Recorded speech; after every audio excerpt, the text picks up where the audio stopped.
Bismillahirrahmanirrahim. Assalamualaikum warahmatullahi wabarakatuh.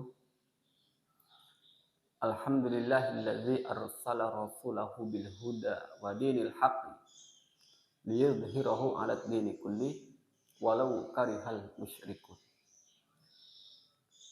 Pemirsa yang berbahagia yang dirahmati Allah Subhanahu wa taala, kita berjumpa kembali dalam pembahasan kali ini, dan yang akan saya sampaikan materinya adalah kitab Awamil, dan sekaligus akan saya praktekkan.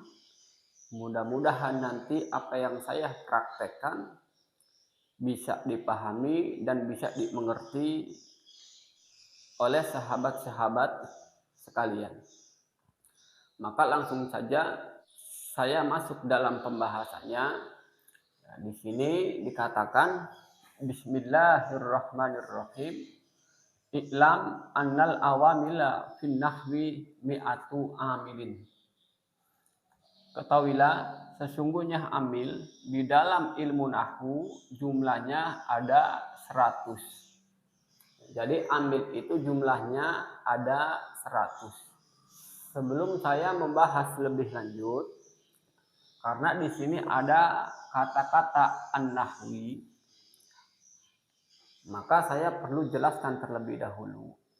Yang dimaksud an-nahwi di sini adalah ilmu nahwu. Nah, ilmu nahwu itu sendiri artinya atau takrifnya, atau bisa pula dikatakan definisinya adalah ilmun yu'lamu bihi ahwalu awakhiril kalimi i'roban au binaan. Jadi ilmu nahwu adalah ilmu yang dengan ilmu itu kita bisa mengetahui keadaan akhir setiap kalimat, baik secara i'rob atau binanya, baik secara mu'rob atau mabninya. Nah, berarti secara tidak langsung ilmu nahwu itu adalah ilmu yang mengatur harokat huruf akhir dari setiap kalimat. Karena kalimat dalam bentuk bahasa Arab itu nanti huruf akhirnya, harokatnya bisa berubah-ubah. Bisa dari rofa ke nasob, dari nasob ke khofat atau ke jer, dari jer bisa berubah menjadi jazm. Misalnya seperti lafaz ar-rajulu. Nah, di situ bisa dibaca ar-rajulu, bisa juga ar-rajula, bisa juga ar-rajuli. Nah, itu perubahan. Nah, perubahan itu yang mengatur adalah ilmu nahwu. Itu ya pengertian daripada ilmu nahwu. Kemudian ya, bahwa amil di dalam ilmu nahwu jumlahnya ada 100. Nah, kalau kita masih kebingungan, ya, apa sih yang dimaksud dengan amil? Saya jelaskan. Ya, di sini ada amil, kemudian ada yang disebut dengan makmul. Amil artinya yang beramal, makmul adalah sesuatu yang dikenai pengamalan. Nah, misalkan di sini ada amil berupa lafaz fi. Nah, kemudian di sini ada lafaz al-masjid. Nah, lafaz al-masjid ini huruf akhirnya dal, dalnya ini dibaca khofat atau dibaca jer. Nah, yang mengejerkan adalah fi. Maka al-masjid disebut makmul, fi disebut sebagai amil. Jadi setiap amil itu nanti punya peran masing-masing. Ada yang amilnya mengejarkan seperti lafaz al-masjid ini dijerkan oleh fi, maka fi perannya mengejarkan setiap kalimat isim. Ada juga contohnya lam umpama. Nah, lam ini juga termasuk amil ya, salah satu amil yang jumlahnya nanti ada 100 itu. Contohnya ada lafaz yadribu. Nah, asalnya yadribu. Sebelum ada amil lam ini, karena sudah ada lam, maka yadribu fi'il mudhari ini dibaca jazm menjadi lam yadrib. Nah, maka fi lam ini disebut amil, sesuatu yang memberikan amal Nah, kemudian al-masjidi dengan lafaz jadrib ini disebut dengan ma'mul yang dikenai pengamalan. Artinya al-masjidi dibaca jer, dituntut jer oleh fi. Yadrib dibaca jajem, nah dituntut oleh lafaz lam. Nah, itu gambaran daripada amil. Jadi setiap amil nanti dia punya ma'mul. Di sini dikatakan ya bahwa amil di dalam ilmu nahwu jumlahnya ada 100. Nah, ini saya sudah tuliskan. Di sini jumlahnya ada 100. Nah, lafdiyatun wa ma'nawiyatun. Pertama amilnya ada disebut dengan amil lafdi, yang kedua ada juga disebut dengan amil maknawi. Nah, maka di sini amil yang jumlahnya ada 100, mi'atu amilin ini dibagi menjadi 2. Pertama disebut amil lafdi yang sesuai dengan teksnya di sini ya. Yang kedua disebut dengan amil maknawi. Nah, kemudian saya jelaskan pengertian daripada amil lafdi dan amil maknawi. Pertama kita bahas amil lafdi. Pengertian daripada amil lafdi wa ma yutalaffazu wa yudraku. Amil yang bisa dilafadzkan dan ada bentuk tulisannya. Itu namanya amil lafdi. Saya contohkan di sini contohnya inna dan ala, fi, kana, doroba. Ini juga termasuk amil lafzi. Jadi inna, ala, fi, kana, doroba ini salah satu contoh daripada amil lafzi. Nah, ini mewakili dari amil yang keseluruhan ada 100 ini jumlahnya. Ya, karena total keseluruhannya ada 100. Nah, sini baru disebutkan 5. 1, 2, 3, 4, 5. Berarti yang tidak saya sebutkan totalnya ada 95 lagi. Nah, kembali ke pengertian amil lafdi. Kenapa inna disebut dengan amil lafdi? Pertama tadi dikatakan amil lafdi amil yang bisa dilafadzkan. Maka inna ini kita kalau ucapkan, ya, lafadzkan itu diucapkan, bisa diucapkan inna. Kemudian ala bisa juga kita ucapkan ala, fi, kana, doroba. Yang kedua, dan ada bentuk tulisannya. Jadi inna, ala, fi, kana, doroba ini secara bentuk tulisannya dia ada. Inna terdiri dari hamzah dan nun. Ala, ain, ya bentuknya seperti ini. Fi ya bentuknya seperti ini. Kana ya bentuknya seperti ini. Kaf, alif, dan nun.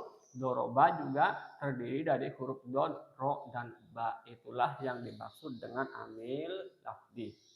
Yang kedua kita masuk pada pengertian amil maknawi. Ya, amil maknawi artinya kebalikan daripada amil lafdi. Ya. Wa ma la yutalaffazu wa la yudraku. Amil maknawi adalah amil yang tidak bisa dilafadzkan atau tidak bisa diucapkan dan tidak ada bentuk tulisannya. Itu namanya amil maknawi.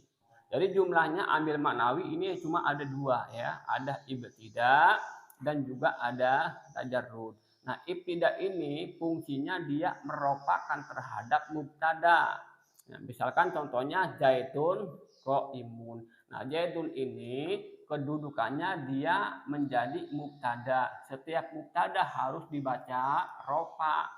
Nah, pertanyaannya, siapa yang merupakan lafaz zaitun? Ada apa tidak? Amilnya ada, tapi tidak ditemukan secara bentuk tulisan dan juga tidak bisa diucapkan. Di sini ada, ya. Nah, kalau kita contohkan amil lafzi, contohnya, ya, fil masjidi ini. Nah, fi ini ya, ini disebut ada ya salah satu contoh daripada amil lafzi. Fi ini disebut dengan amil lafzi. Kenapa? Karena fi bisa diucapkan dan secara bentuk tulisannya ada. Fi melingkar begini.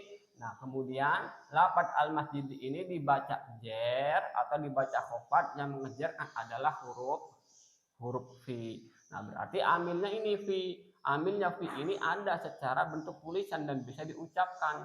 Nah, berbeda dengan lafaz zaitun. Zaidun ini ada yang merofakan adalah ibtida, tapi secara bentuk tulisannya di depan lafaz zaidun ini seakan-akan tidak ada amil, padahal amilnya ada. Itu yang disebut dengan amil maknawi. Nah, kemudian contohnya yang kedua, yadribu. Yadribu ini fi'il mudhari, huruf akhirnya ba dan ba-nya dibaca rofa.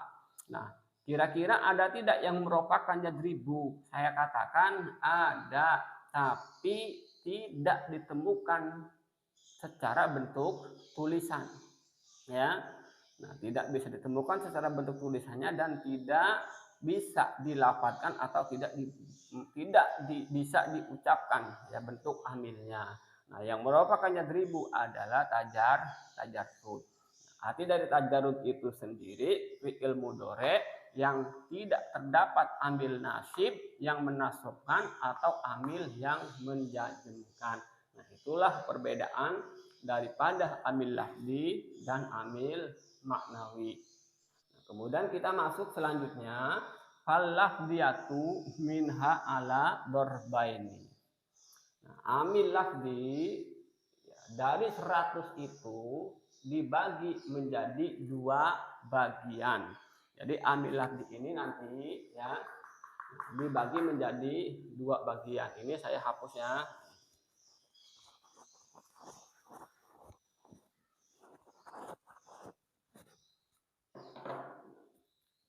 Karena di sini dikatakan fal lafziyatu minha ala darbaini, jadi amil lafzi dibagi 2. Yang pertama, ya, di sini ada yang disebut dengan amil lafzi sama'i. Namanya sama'i. Yang kedua disebut dengan amil lafzi qiyasi. Ataupun sama'iyun wa qiyasiyun gitu ya. Pertama amil lafzi sama'i, yang kedua adalah amil lafzi qiyasi. Dan perlu saya jelaskan juga, nah, arti daripada amil lafzi sama'i adalah huwa ma yutawaqqafu amaluhu ala sabilis sama'i. Jadi yang dimaksud amil lafzi sama'i adalah amil yang amalnya tergantung kita mendengar dari orang Arab.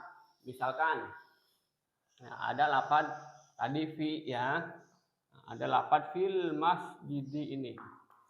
Nah, ini fi ini ya amil. Ya, atau disebut huruf jar. Kemudian al masjidi ini ya disebut dengan makmulnya. Ya, jadi makmul itu yang dikenai pengamalan ya seperti ini. Nah, pada lafaz fil masjidi, al masjidi dibaca khofat atau dibaca jar, yang mengejarkan adalah fi. Nah, pertanyaannya, kenapa fi ini amalnya mengejarkan pada kalimat isim yang jatuh setelahnya, yaitu lafaz al-masjidi. Nah, maka pertanyaan-pertanyaan seperti itu tidak perlu kita jawab. Kenapa? Karena humusnya adalah sama'i. Jadi kita mengetahui fi ini punya amal mengejarkan karena kita mendengar dari orang Arab. Ataupun contoh lain. Nah, contohnya ada lafaz inna Zaidan qaimun.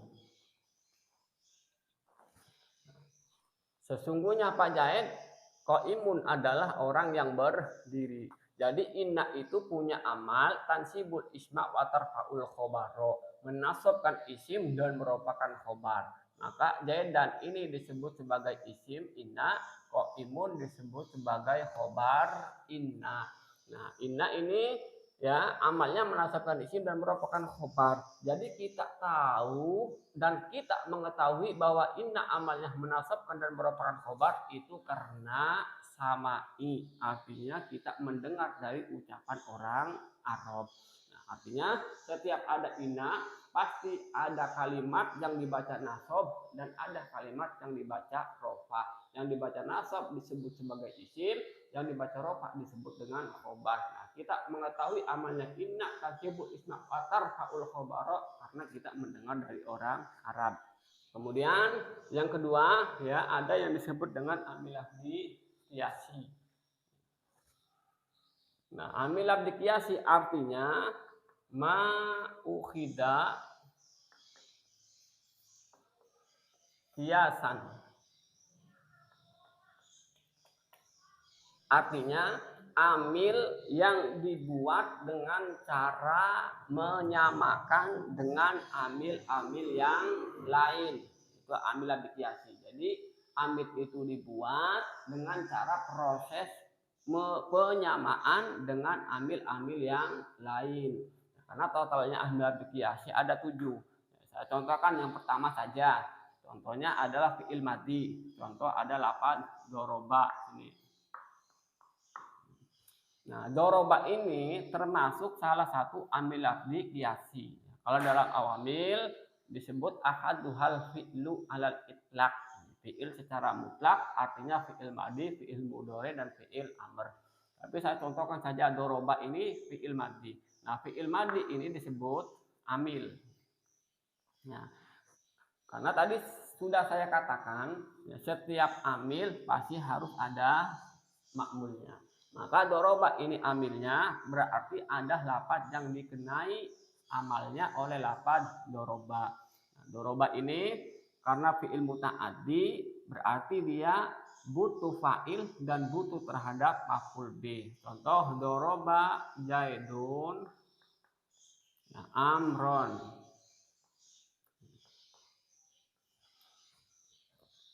Nah, Pak Zaid telah memukul Pak Umar. Nah, pada lafaz Zaidun, nah, ini dibaca rofa, yang merofakan adalah lafaz doroba, kedudukannya menjadi fa'il. Amron dibaca nasob, yang menasobkan adalah lafaz doroba, kedudukannya amron menjadi maf'ul bih. Nah, jadi doroba ini fi'il, nah artinya fi'il itu banyak sekali, bukan hanya doroba saja. Bisa fataha, bisa nasoro, bisa hasuna, bisa akroma, qotala, jalasa. Yang arti pekerjaan itu disebut dengan fi'il. Ya, atau dalam bahasa Indonesia disebut dengan kata kerja. Nah, berarti setiap kata kerja bisa disamakan dengan kata kerja yang lainnya. Artinya setiap kata kerja pasti punya amal. Amalnya tergantung tadi. Kalau fiilnya kata kerjanya lazim berarti hanya merupakan fa'il saja. Kalau kata kerjanya muta'addi berarti dia sampai kepada maf'ul bih. Artinya setelah fiil ada fa'il kemudian ada maf'ul bih. Itulah yang disebut dengan amil lafzi qiyasi. Ma'ukhidak qiyasan amil yang dibuat dengan cara proses penyamaan. Nah, kemudian di sini lanjut sama iyatun wa qiyasyatun tadi ya, sudah saya jelaskan ini sama iyatun wa qiyasyatun sudah ini. Kemudian pas sama iyatu minha ahadun watis una amilan. Kemudian amil lafzi sama'i dari 100 ini, dari mi'atu amilin ini mendapatkan bagian 91. Saya hapus ini ya.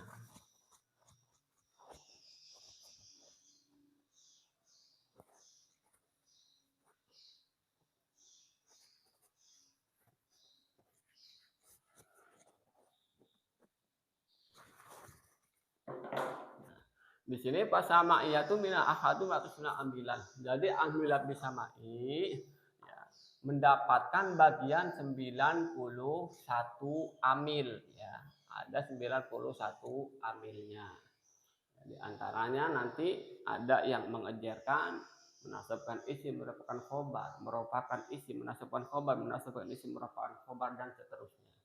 Nah, amil lafzi qiyasi di sini wal qiyasiyatu minha sab'atun. Amil lafzi qiyasi dari 100 itu dia mendapatkan bagian 7. Berarti amil lafzi qiyasi ada 7 amil. Ya, ada 7 amil. Kemudian wal maknawiyatu minha isnani. Nah, amil maknawi dapat 2. Di sini maknawi ya dapat 2, amilnya cuma ada 2. Tadi saya katakan amilnya ibtida dan tajarrud. Nah, maka kalau kita hitung jumlahnya 91 ya ditambah 7. Ini 91 ini ditambah 7. Kemudian ditambah 2 ini ya, nih, ditambah 2, nah, maka totalnya sama dengan 100 ya. Kita kembali ke awal ini. Jadi 91 tambah 7 ditambah 2 totalnya adalah 100. Itu saja yang dapat saya sampaikan, dan insya Allah akan saya lanjutkan kembali pelajaran-pelajaran kitab Awamil dan sekaligus langsung saya praktekkan. Tapi dalam video-video selanjutnya agar durasi video yang saya buat ini tidak terlalu panjang. Wallahu a'lam bishawab. Assalamualaikum warahmatullahi wabarakatuh.